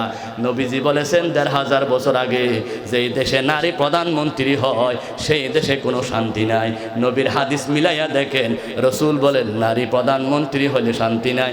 আমরা বলি নারী প্রধানমন্ত্রী হলে আলুর কেজি 120 টাকা, পুরুষ প্রধানমন্ত্রী হলে আলুর কেজি 20 টাকা, ঠিক কিনা আমার ভাইয়েরা? সেজন্য কোরআনের পক্ষে আসা দরকার আছে কি নাই? এই কোরআনের পক্ষে যুবকদেরকে এগিয়ে আসতে হবে। আমার নবী যখন কালিমার দাওয়াত দিল, যুবকরা রাসূলুল্লাহকে বুকের সাথে জড়িয়ে ধরলেন। নবীজির কালিমা যখন দাওয়াত দিলেন, এক যুবক নিজের চাচাকে বলতেছে, আব্বা ও চাচা, আমার আব্বা মারা গেছে, আমি এতিম সন্তান। আমি শুনেছি দয়াল নবী, রহমতের নবী, বিশ্ব নবী মুহাম্মদ রাসূলুল্লাহ, সবাই বলুন সাল্লাল্লাহু আলাইহি ওয়াসাল্লাম, রাসূল কালিমার দাওয়াত নিয়ে আসছে, আমি আমার নবীর হাতে কালেমা পড়তে চাই। চাচা বলতেছে, বুড়া মানুষ, যুবক তুমি যদি কলমা পড়ো তোমাকে ঘর থেকে বের করে দিব। ছেলে বলল, ও আমার চাচা, আমার আব্বা নাই, আমি এতিম ছেলে, তুমি যদি বের করে দাও আমি বের হয়ে যাব। যুবক বের হয়ে গেলেন। চাচা বলতেছে, তুমি যদি কালমা পড়ো তোমাকে জায়গা জমিনের ভাগ দেব না। যুবক বলতেছে, আমি জায়গা জমিন চাই না, আমি নবী চাই, আমি কোরআন চাই। সুবহানাল্লাহ। আমার বন্ধুকে আবার চাচা বলল, তুমি যখন ঘর থেকে বের করে দিবা, কালিমা পড়বা, তখন কাপড়টা খুলে দিতে হবে। যুবক আস্তে করে কাপড় খুলে ফেললেন, উলঙ্গ হয়ে গেলেন। দৌড়ে মায়ের কাছে গিয়ে বলো, মা, আমি যুবক কালিমা পড়ার অপরাধে আমার আব্বা জান মারা গেছে, আমার চাচা আমার জায়গা জমিনের ভাগ নিয়ে ফেলেছে, আমার চাচা ঘর থেকে বের করে দিয়েছে, আমার চাচা আমাকে উলঙ্গ করে দিয়েছে। মা চোখের পানি ফেলে কান্দে। পৃথিবীতে সবাই যদিও বা দেখে দেখে নাচে, খুশি হয়, কিন্তু মা সহ্য করতে পারে না। যার কলিজা কান্দে তার নাম কি? মায়ের মতো আপন পৃথিবীতে আল্লাহর পর আর কেউ নাই। আল্লাহ রাব্বুল আলামিন সেজন্য কোরআনুল কারীম পারা নম্বর হলো 26, পৃষ্ঠা নম্বর 2, সূরা নামহাকাব, আয়াত 15, লাইন নম্বর 11, রুকু নম্বর 2। আমি যা বলতেছি কোটেশন সহ বলতেছি। কেউ যদি আমার সাথে রাগ করে, সরাসরি কোরআনের সাথে রাগ হয়ে যাবে। সেজন্য আমি কোরআন ধরে ধরে কথা বলতেছি, কোরআনের আয়াত নাম্বার দিয়ে দিয়ে কথা বলতেছি। আগামীকাল সকালবেলা কেউ যদি আমার দুর্নাম করে, তার দুর্নামটা কোরআনের বিপক্ষ হয়ে যাবে, তাকে আল্লাহ শায়েস্তা করবে। কারণ আমি শরীয়তুল্লাহর কথা বলি না, যা বলতেছি কুত্তেকে বলতেছি। আরো জোরে বলুন, কুত্তেকে বলতেছি। কোরআনের কথা সত্য না মিথ্যা? আরো জোরে, 100% না 90%? কোরআন দিয়ে কথা বলেছিলেন আল্লামা সাঈদী সাহেব, সব সত্য হয়েছে, ঠিক কিনা? তিনি বলেছিলেন, মুসলমানরা যখন গাছের গোড়া দিয়ে নাড়া দিবে, সোজা গিয়ে দিল্লি পৌঁছবা, তখন চীনও যায় নাই, রাশিয়াও যায় নাই, মালয়েশিয়াও যায় না, দিল্লি পৌঁছে গেল। কারণ আল্লামা সাঈদী কথা বলেছিলেন কি দিয়ে? আল্লাহ বলেন, ওয়ামান আসদাকু মিনাল্লাহি কিলা, আল্লাহ চাইতে সুন্দর কথা, সত্য কথা কেউ বলতে পারে? আমার ভাইয়েরা, এই কোরআন দিয়ে বলতেছি, কোরআন বুকে নিয়ে বলতেছি। আল্লাহ রাব্বুল আলামিন বলেছেন, ও দুনিয়ার মানুষ, ওয়াসাইনাল ইনসান বিওয়ালিদাইহি ইহসানা, সব সময় মা বাবার সেবা করো, বাবাকে কষ্ট দিও না, মাকে কষ্ট দিও না। বাবাকে বুড়া বলিও না, মাকে বুড়ি বলিও না, মায়ের মনে আঘাত দিও না, বাবার মনে আঘাত দিও না। তুমি যদি মা বাবার মনে আঘাত দাও, আল্লাহর আরশ আজিম প্রকম্পিত হয়ে যাবে। তুমি যদি মায়ের চেহারা দেখো, বাবার চেহারা দেখো, তোমার আমল নামায় হজের সওয়াব দিবে কে? জোরে বলুন কে? আল্লাহ বলেন ওয়াসাইনাল ইনসানা বিওয়ালিদাইহি ইহসানা। আমি তোমাদেরকে উপদেশ দিচ্ছি, মা বাবার সাথে সৎ আচরণ করো। বিশেষ করে হামালাতু উম্মুহু কুরহা, বিশেষ করে তোমার মায়ের সাথে ভালো আচরণ করো। 3 নাম্বার, 3টি কারণে মায়ের মর্যাদা বেশি। 1 নাম্বার কারণ হলো মা কষ্ট করে দীর্ঘ 10 মাস পেটে রেখেছিল। মা যখন পেটে রেখেছিল, ও দুনিয়ার ভাইয়েরা একটু চিন্তা করে দেখুন, একজন মা সন্তানকে পেটে নিয়ে ঘুমাইতে পারে না, খাইতে পারে নাই, সারা রাত ওয়াহা করেছে, বমি করেছে, কষ্ট করেছে। হয়তো আপনি বুঝবেন না, বিয়ে করার পর আপনার স্ত্রী যখন এই কঠিন পরিস্থিতি হবে, তখন বুঝবেন হাই রে, আমার মাও তো আমার জন্য কষ্ট করেছিল। 1500 বছর আগে আমার আল্লাহ বললেন, জীবনে মায়ের মনে কষ্ট দিও না, কারণ দীর্ঘ 10 মাস তোমার মা যে কষ্ট করেছে, তোমার মা যদি নিঃশ্বাস ফেলে তোমার জীবন ধ্বংস করে দিবেন কে? 1 নাম্বার পেটে রাখার কারণ। 2 নাম্বার ওয়াদাতু কুরহা, তোমার মা তোমাকে যেদিন ডেলিভারি করেছিল সেদিন আকাশ কেঁদেছিল, বাতাস কেঁদেছিল। কত মায়ের ডেলিভারির দিন মারা যায়, রক্ত ঝরতে ঝরতে মা বেহুশ হয়ে যায়। সেজন্য মহিলারা ডেলিভারির বিছানায় যাওয়ার আগে স্বামী থেকে বিদায় নেয়, আপনজন থেকে বিদায় নেয়। আমি মারা যাচ্ছি, যদি দুনিয়া ফিরে না আসি তুমি আমাকে মাফ করে দিও। কত মায়েরা হাসপাতালে দুনিয়া থেকে বিদায় হয়ে গেছে। বাঁশখালীতে ওয়াজ করতেছি, আমার সামনে একজন বেহুশ হয়ে গেল। ভাইজান কি হলো?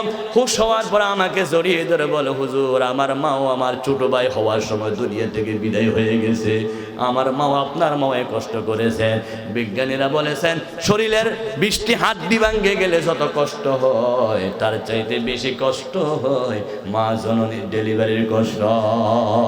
আল্লাহরে পরে নবী আমার, তারপরে মা জননী, মাঝে আমার নয়নের মনি।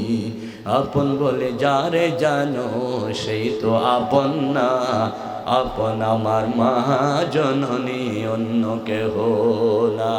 যুবক, তুমি কাকে বুড়ি বলো? কাকে ঘর থেকে জুদা করে দাও? কাকে তুমি আঘাত করো? কার গায়ে তুমি হাত তুলো? সুন্দরী বউ বে কোন মায়ের গায়ে হাত তুলে? এটা তো মানো, এটা তো তোমার বেহেশত, তোমার জান্নাত। আমার ভাইয়েরা, 1 নাম্বার পেটে রাখার কষ্ট, 1 নাম্বার মা। 2 নাম্বার ডেলিভারির কষ্ট, মর্যাদা 2 নাম্বার খান। 3 নাম্বার আল্লাহ রব্বুল আলামিন বলেছেন, 3 নাম্বার তোমার মায়ের মর্যাদা। তুমি দুনিয়া আসার পর তোমার মা তোমাকে বুকের সাথে জড়িয়ে ধরে ধরে 30 মাস দুধ পান করাই, 4.5 বছর। ওয়া হামলুহু ওয়া ফিসালুহু 30 শাহরা। একজন মা সন্তানের জন্য 30 মাস দুধ পান করে। ওই দুধ পান করানো অবস্থায় তুমি দুধ খুঁজতে জানো না, বিছানায় পরে টেঁটে কান্না করেছো। তোমার মা হাজারো কাজ বাদ দিয়ে তোমাকে বুকের সাথে জড়িয়ে ধরে দুধ পান করাইছে। প্রচন্ড শীতের মধ্যে তুমি পেশাব করে দিয়েছ, মা জননী পেশাবের উপর ছিল, তোমাকে শুকনো জায়গায় রেখেছে। বাম পাশে পেশাব করে দিয়েছো, মা সেখানে গিয়েছে, তোমাকে শুকনো জায়গায় রেখেছে। আমার আল্লাহ বলেন, ও দুনিয়ার মানুষ, এমন মর্যাদাশীল মা, নবীর হাদিস সাল্লাল্লাহু কাতাতা জিল্লাক, বুকের চামড়া দিয়ে যদি জুতা সিলাইয়া দাও, মায়ের এক পোড়া দুধের গুণ পরিশোধ হবে না। মায়ের একেদারে দুধের দাম কাটিয়া গায়ের চাম, বাপুসে বানাইলে ঋণের বোঝা শোধ হবে না মা। এমন দরদি ববে কেউ হবে না আমার মা। আমার দয়াল নবী মেরাজের রাত্রে জান্নাত দেখলেন। রাসূলুল্লাহ বলতেছেন, আমি বেহেশতের মধ্যে একজন সাহাবীকে দেখলাম। নবীজি জিজ্ঞাসা করলেন, জিব্রাইল সাহাবীটাকে? বলে আপনার হারেসা। রাসূল বলেন, হারেসা কি আমল করে? হুজুর আপনি গিয়ে দুনিয়া জিজ্ঞাসা করবেন। রাসূল হারেসাকে ডাকলেন, হারেসা রে, আমি জান্নাতে তোমাকে দেখতে পেয়েছি, কি আমল করো বলো। হারেসা বললেন, হুজুর আমার রাতকে আমি 3 ভাগ করি। রাতের প্রথম ভাগ আমি ইবাদত করি, রাতের প্রথম ভাগ খানা পিনা খাই, আমার ছেলে মেয়েকে আমার বউ ফুলাকে সময় দিই, মাঝখানের ভাগটা আমি একটু ঘুমাই, শেষ রাত্রে আমি ঘুম থেকে উঠি আমার মায়ের পা টিপি দিই, আমার মাকে গরম পানি রেডি করে দিই, মাথায় তেল মালিশ করে জননী সেবা পেয়ে ঘুম থেকে উঠে তাহাজ্জুদ পড়ে আমার জন্য দোয়া করে। নবীজি বলেন কাযালিকুমুল বীর, কাযালিকুমুল বীর, কাযালিকুমুল বীর। তুমি যে মায়ের সেবা করো, তোমার মা দোয়া করে, আমি রাসূল নিজে তোমাকে জান্নাতে দেখে এসেছি। আল্লাহ রাব্বুল আলামিন প্রতিচ্ছবি দেখাইছেন, এটা হচ্ছে ডাইরেক্ট দেখা নাই, প্রতিচ্ছবি। নবীজি কথা বললেন, যার উপর মা রাজি থাকে তার জন্য জান্নাতের দরজা খোলা হয়ে যায়।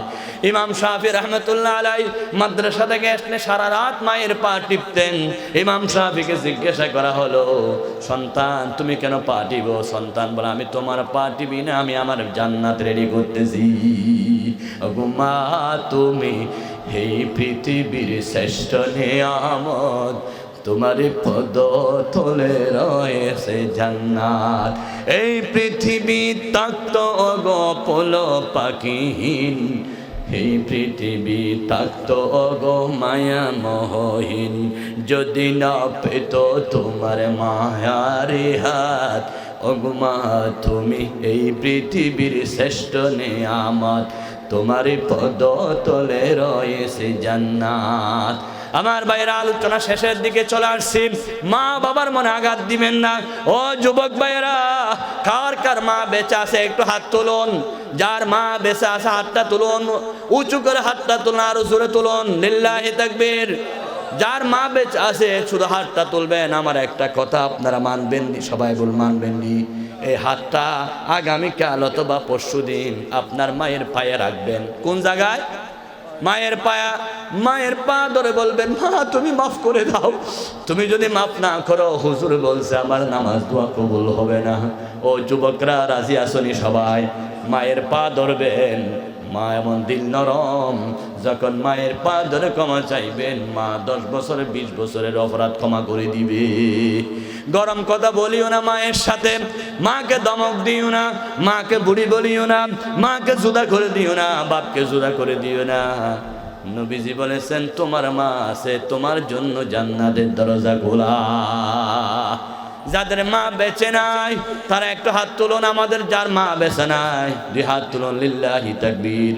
এই হাত দুটো আল্লাহর কাছে সব সময় তুলবেন আর বলুন, রব্বির হামহুমা কামা রব্বায়ানি সাগীরা। হাকিমুল উম্মত মুজাদ্দিদ মিল্লাত আল্লামা আশরাফ আলী থানভী রাহমাতুল্লাহ আলাইহি বলেন, যার মা বেঁচে নাই সে যখন কবরস্থানে গিয়ে মা বলে ডাক দে আর সূরা ফাতিহা পড়ে বলে, আলহামদুলিল্লাহি রাব্বিল আলামিন আর রহমানির রহিম মালিকি ইয়াউমিদ্দিন। এই সূরা ফাতিহার মধ্যে আয়াতে 60টি। কয়টি? আরো জোরে। দুজুকের দরজা হলো 7টি। কয়টা? লাহা সাবআতু আবওয়াব। কোন সন্তান যদি বারবার মায়ের কবরে সূরা ফাতিহার 7টি আয়াত পড়ে, আল্লাহ বলে দুজুকের 7টা দরজা মায়ের জন্য বন্ধ করে দে। আল্লাহু আকবার। বলবেন না মাকে। কেন মাকে জুদা করেন? কুরআনুল কারীম পারা নম্বর 12, পারা নম্বর 2, পৃষ্ঠা নম্বর 12, সূরার নাম বাকারা। সেই বাকারার 12 নম্বর পৃষ্ঠা 2 নম্বর পারার 13 নম্বর লাইনে আল্লাহ বলেন, ইয়াসআলুনাকা মাযা ইউনফিকুন কুল মা আনফাকতুম মিন খায়রিন ফালিল ওয়ালিদাইন। আল্লাহু আকবার। আপনাদের তাবরুক আসতেছে। কি আসতেছে? তবরুক শাহ রহমতুল্লাহ আসতেছে। এই বিরিয়ানি প্যাকেট চলে আসতেছে। এখন মোনাজাত হয়ে যাবে ইনশাআল্লাহ। আলোচনা শেষের দিকে চলে আসছে। আমার ভাইয়েরা, নবীজিকে প্রশ্ন করা হলো, কোন জায়গায় টাকা খরচ করলে আল্লাহ বেশি খুশি হয়? আল্লাহ রাব্বুল আলামিন বলেন, সবাইকে বলে দেন সবচাইতে শ্রেষ্ঠ খরচ হলো মা বাবার জন্য। যেই সন্তান বাবাকে এক জোড়া জুতা কিনে দিয়েছে, মাকে একটা কমলা কিনে দিয়েছে, আপেল কিনেছে, মুখে তুলে দিয়েছে, আল্লাহর আরশ আজিম খুশি হয়ে যায়। আল্লাহু আকবার। বাবাকে সেবা করবেন, মাকে সেবা করবেন, এটা হচ্ছে আল্লাহর জান্নাতি নিয়ামত। আমার ভাইয়েরা, ওই যুবক মায়ের কাছে গিয়ে বলল, মা, আমার চাচা আমাকে ঘর থেকে বের করে দিয়েছে, কাপড়টা খুলে নিয়েছে, জাগা জমিনের বাগ বন্ধ করে দিয়েছে। মা দেখে চোখের পানি ফেললেন। এবার মা ঘর থেকে একটা কম্বল এনে দিলেন, ছেলে আমার এই কম্বলটা নাও। ছেলেটা কম্বল টুকরা করলেন, এক টুকরা নিচে পড়লেন, আর এক টুকরা উপরে গায়ে দিলেন। এবার দৌড়ে রসুলের দরবারে চলে আসলেন। আমার নবী মদিনা শরীফ থেকে নামাজ পড়ে যখন বের হচ্ছে, এই যুবককে দেখলেন কম্বল গায়ে দেওয়া। রাসূলুল্লাহ বলেন, যুবক তোমার নাম কি? বলে, হুজুর আমার নাম আব্দুল উজ্জা। কেন তুমি এখানে আসছো? যুবক বলতেছে, হুজুর কালিমা পড়ার অপরাধে আমার চাচা আমার লুঙ্গি পর্যন্ত খুলে ফেলেছে, আমার কাপড় খুলে ফেলেছে, জাগা জমিনের বাগ থেকে দূর করে দিয়েছে, ঘর থেকে বের করে দিয়েছে। দয়াল নবী শুনতেছেন আর চোখের পানি ফেলে কাঁদতেছেন, কারণ রসুলের অন্তর হলো রহমতের ভান্ডার, রহমতের ভান্ডার, নবী উম্মতের কান্ডার, রহমতের ভান্ডার, নবী উম্মতের কান্ডার। হাসরেতে নবী বিনে কে করিবে পার, রহমতের ভান্ডার, নবী উম্মতের কান্ডার। আল্লাহ রাব্বুল আলামিন বলেন, কোরআনুল কারীম পারা নম্বর হলো 17, পৃষ্ঠা নম্বর 10, সূরার নাম আম্বিয়া, আয়াত নম্বর হলো 107। আমার আল্লাহ বলেন, ওয়া মা আরসালনাকা ইল্লা রাহমাতাল লিল আলামিন। আমি আপনাকে রহমত হিসাবে প্রেরণ করেছি। রাসূলুল্লাহ এই চেহারা দেখে কাঁদতেছেন। আল্লাহর হাবিব বললেন, আজকে থেকে তোমার নাম আব্দুল উজ্জা নয়, তোমার নাম আব্দুল্লাহ। কি নাম? আল্লাহর নবী বললেন, ও সাহাবারা, আমার এই সাহাবীকে নিয়ে যাও, আসহাবে সুফার মধ্যে দেখতে দাও। তিনি মদিনা শরীফের এক কোণায় পড়ে থাকতেন, কেউ খাবার দিলে খাইতেন না, উপবাস থাকতেন।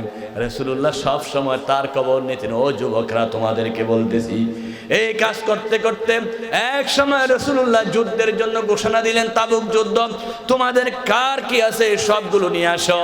হযরত ওমর দৌড়ে সম্পত্তির পাহাড় নিলেন। নবী বললেন, তুমি কত আনছো, কত দিয়েছো? হুজুর আমার যত সম্পদ আছে অর্ধেক দিয়েছি, আর একদম বাড়ির রেখেছি। হযরত আবু বকর সিদ্দিক রাদিয়াল্লাহু তাআলা অল্প একটা সম্পদের ফুতলা গাঁটটি রাসূলের হাতে দিলেন। নবীরে, আমার ঘরে আল্লাহ এবং রাসূল ছাড়া কিছু না, সব আপনার রাস্তায় দিয়ে দিয়েছি। আল্লাহু আকবার। दुनिया सदाकत में तेरा नाम रहेगा, अरे सिद्दीक तेरा नाम से इस्लाम रहेगा। हजरत আবু বকর রাদিয়াল্লাহু তাআলা সব দিলেন, ওমর 2 ভাগের 1 ভাগ দিলেন।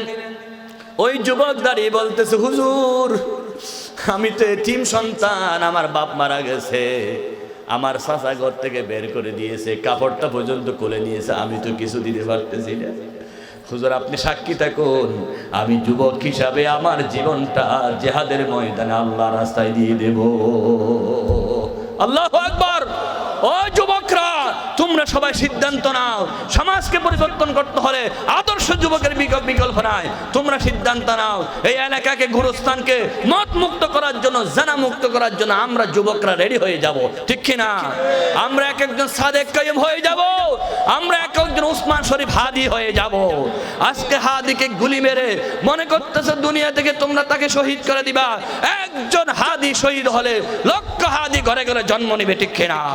হাদিকে শহীদ করে বাংলাদেশকে ভারতের তাবেদার করতে চাই, ভারতের গোলাম বানাতে চাই।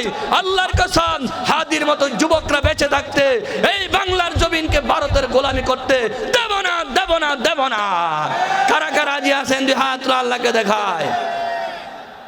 আল্লাহ কবুল করুন, আরো জীবন আমিন। রাসূল করিম সাল্লাল্লাহু আলাইহি ওয়াসাল্লাম এবার ঘোষণা করলেন, আব্দুল্লাহ তোমার নাম। তিনি বললেন, আমি যাতে জীবনটা দিতে পারি আমার জন্য দোয়া করেন। রাসূলুল্লাহ দোয়া করলেন, আল্লাহ আমার এই আব্দুল্লাহকে কাফেরদের জন্য হারাম করে দিলাম। রাসূলুল্লাহ তাকে একটা খেজুর গাছের ডাল দিলেন। নবী বললেন, আমার কাছে তরবারি না, এই ডালটা নাও, খেজুর গাছের ডাল। খেজুর গাছের ডাল দিয়ে কি কিছু করা যায়? কিন্তু তিনি বললেন, আমি জিহাদের ময়দানে গেলাম, নবীর হাতের খেজুর গাছের ডাল দিয়ে আমি অসংখ্য কাফেরকে দুনিয়া থেকে বিদায় করে দিয়েছি। সুবহানাল্লাহ। একদিন তার শরীরে জ্বর হলো, তিনি সেদিন মারা যায় নাই। জ্বর হওয়ার পরে সীমাহীন অসুস্থ তিনি মারা গেলেন। রাসূলুল্লাহ এসে তার সামনে কাঁদতেছেন। সাহাবীরা বলেন, হুজুর কাঁদেন কেন? বলে, এই সাহাবী ইসলামের জন্য জীবন দিয়েছে, ইসলামের জন্য শরীরের কাপড় খুলে দিয়েছে, জায়গা জমিন সব দিয়ে আসছে। আমি রাসূল তার জন্য দোয়া করি। তিনি মারা যাওয়ার পরে রাসূলুল্লাহ তাকে কবরে নামালেন। কবরে নামায় আল্লাহর হাতে বললেন, আল্লাহর দরবারে হাত তুলে বললেন, আল্লাহ এই যুবকের উপর আমি রাসূল রাজি ছিলাম, তুমিও রাজি হয়ে যাও, এই যুবককে তুমি জান্নাতি হিসাবে কবুল করে নাও। হযরত ওমর বলেন, সেদিন আব্দুল্লাহ জাল বাজদাই না হয়ে আমি হতাম কত ভালো হতো।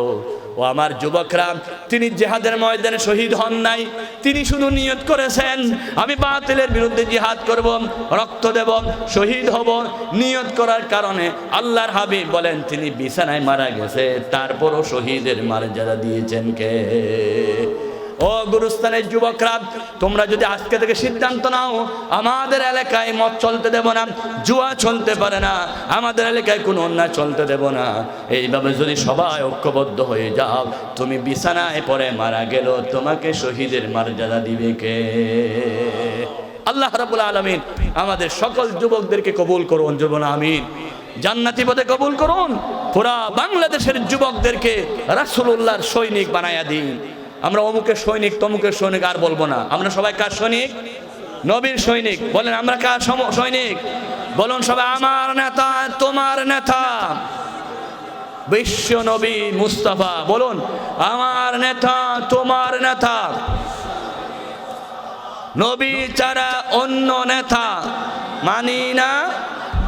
রাসূল হলেন আমাদের আইডল, রাসূল হলো আমাদের মডেল, রাসূল হলো আমাদের আদর্শ, রাসূল হলো আমাদের সবকিছু।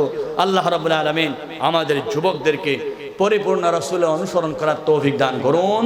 আল্লাহুম্মা আমিন। আলহামদুলিল্লাহি রাব্বিল আলামিন ওয়াসসালাতু ওয়াসসালামু আলা আশরাফিল আমবিয়াই ওয়াল মুরসালিন ওয়া আলা আলিহি ওয়া আসহাবিহি আজমাইন।